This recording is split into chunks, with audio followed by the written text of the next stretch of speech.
what's up, Luke? Hey, Luke. Hey! How are you doing? I'm doing well. High five? Good to see you, boss. My name's Luke Young, Director General of Naimun 50. Really? And yeah, today with me I have... Introduce yourself. You want to tell them who you are? I'm Wennick, Taylor Wennick. I'm Harrison Baker. I'll be your crisis manager. I'll be your chair. And which committee is this in question? Which one, Harrison? We are the U.S. National Security Council. With swag. So Taylor and Harrison, tell me a little bit more about your committee. I defer to Harrison on this one. Apparently I'm the expert of all this. So we are the, I guess the policy-making branch of the President's national security policy. And the backdrop is set, we're going to start in July of 1990, which is an interesting time. The whole year of 1990 is actually interesting. I was actually born then. No, really? Pretty sure, Wow. Yeah. Fascinating. So that's the most important part. He was born in 1990. But there were a lot of other things going on too. Like the Berlin Wall had fallen only the year before. And so with the collapse of communism, more or less, U.S. national security policy was really evolving. It was kind of in a period of flux during this time period. The United States was reevaluating how it would deal with the former Soviet bloc. And its attention was starting to turn toward a new Middle East, specifically with a more aggressive Iraq and Iraqi-Iranian relationships, as the war between those two countries had only ended just a few years before. So there's a lot going on this time of the year.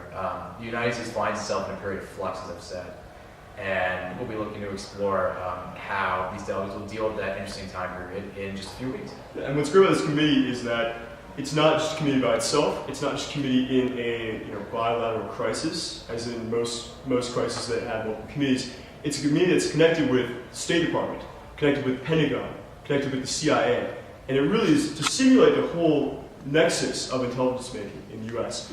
And you, delegates, are at the peak of the nexus.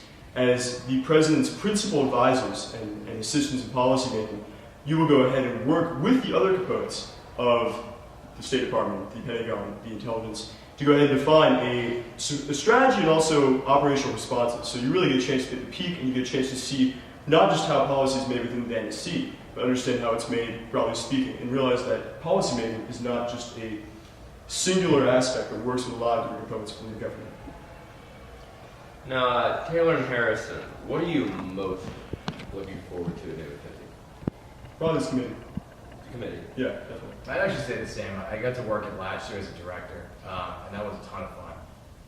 And this year is going to be even more interesting because I'm in a different position, and I actually get to kind of manage how it works out and kind of create scenarios for the delegates, which will be really interesting. Yeah. And just the backdrop has got to me, one of the great counterfactuals in history, in that we're looking to explore perhaps how the collapse of the Soviet Union could have gone differently. I'm kind of a Russian history buff, so getting the chance to explore this time in the last days of Soviet history is really interesting to me. And of course, it's Naimun's 50th anniversary, so to speak, which is certainly a milestone for all of us. Yeah. I think also for me, it's particularly special because it's my last name, being a senior at Georgetown. And additionally, it's my first time since freshman year back in the committee room, as I spent the last 2 years on senior staff and last year as SG for Naimun, and working, the big thing we're working on, one of the big things in terms of committees and substance was creating this national security apparatus. So I get to test to actually go ahead and get the driver's seat on this idea we have this year.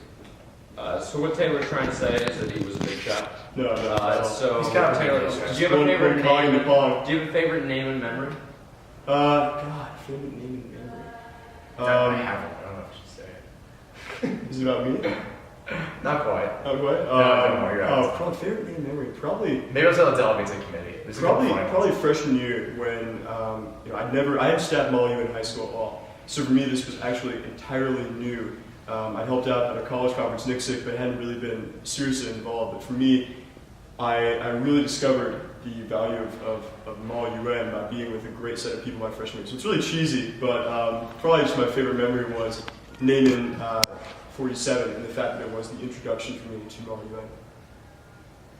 All right, well, I want to ask you another important question about your committee, and that's what exactly are you expecting from the delegates in your committee, what would make the ideal delegate? Yeah. I'll start off with going right line there. There's tag. Cool. Okay. Great. Yeah. So, in terms of like the best delegate, the important thing to keep in mind with this kind of committee is that I would phrase it as to be in Model UN, to be, let's say, in the GA, you need a series of basic skills. And you can have 2 out of 3 maybe.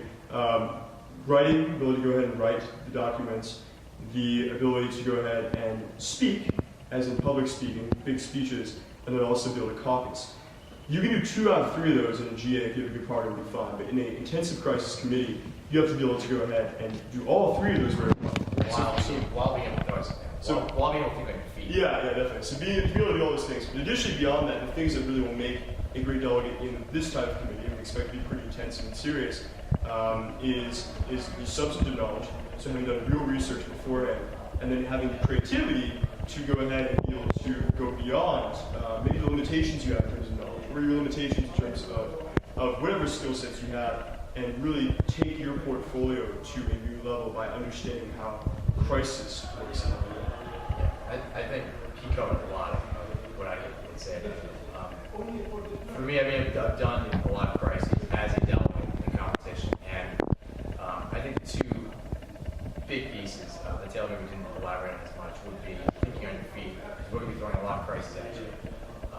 Some which you might not be so familiar with, and might be topics that might not be already sensitive in the background. And you have to move quickly because we won't wait for you to come up with answers. No. The second thing is, I guess creativity matters. A lot of these very stale responses. As a staff, right, you see that from the delegate side, the staffers want to see like how different historical scenarios get played out differently.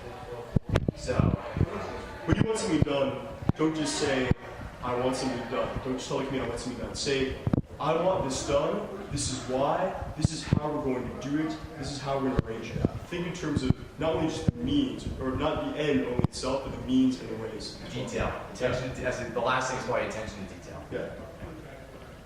Well, thank you, Taylor. Thank you, Harrison. I do want to ask you one more important question for your committee. Okay. If you had to be a Disney princess, which one would you be? Jasmine, choose a time. That's easy.